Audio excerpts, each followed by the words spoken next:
Hey everyone!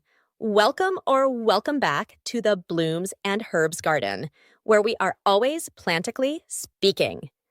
Today, we're diving into a critical step in garden planning that often gets overlooked: understanding your planting zone. Knowing your planting zone is like having a secret weapon for gardening success. It helps you choose the right plants, time your planting perfectly, and ensure your garden thrives all season long. So let's break it down. First things first, what is a planting zone? A planting zone, or hardiness zone, is a geographic area defined by its average annual minimum winter temperature. In the U.S., we use the USDA Plant Hardiness Zone Map. It divides the country into 13 zones, each representing a 10-degree temperature difference. For example, Zone 5 is colder than Zone 7.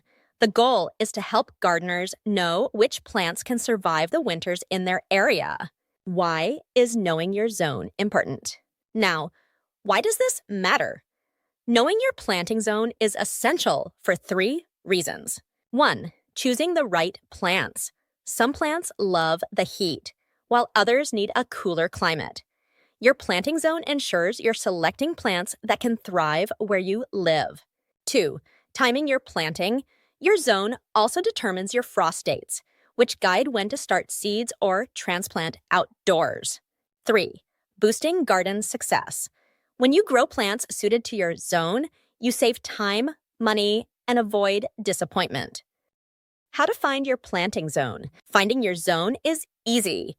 Simply visit the USDA Plant Hardiness Zone Map online, enter your zip code, and voila! You'll see your zone number. For example, I'm in Zone 7B, which means my winters can get as cold as in the teens here. But wait, what about microclimates? Here's a bonus tip. Even within your zone, your garden might have microclimates. These are small areas that might be warmer or cooler due to things like sunlight, wind, or elevation. For example, a south-facing wall can create a warmer spot perfect for plants that need extra heat. What's next after knowing your zone? Once you know your zone, the next step is planning. 1. Select plants or seeds labeled for your zone or colder. 2.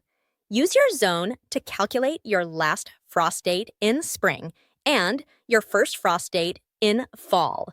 These dates help you know when to start seeds indoors or plant directly in the garden. 3. Experiment. Zones are a great guide, but don't be afraid to try something new and see how it works in your unique garden.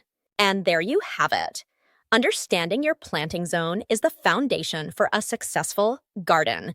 It's all about working with your climate to grow your best garden ever. Next time, we'll talk about sourcing seeds and planning your garden layout to take this knowledge even further. If you found this video helpful, please like, subscribe, and let me know your zone in the comments. I'd love to hear what you're growing this year. See you next time.